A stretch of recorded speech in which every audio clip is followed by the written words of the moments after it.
Assalamualaikum semua, selamat datang ke channel Suspense.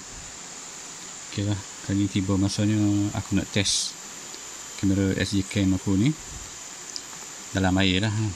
Sebab sebelum ni aku tak berkesempatan nak test, cuma buat atas jalan raya je. So ni dia punya waterproof ya. Ok, sekejap lagi kita akan tengok lah kualiti dia macam mana, ok ke tak ok kan. Ok, jangan lupa subscribe ya.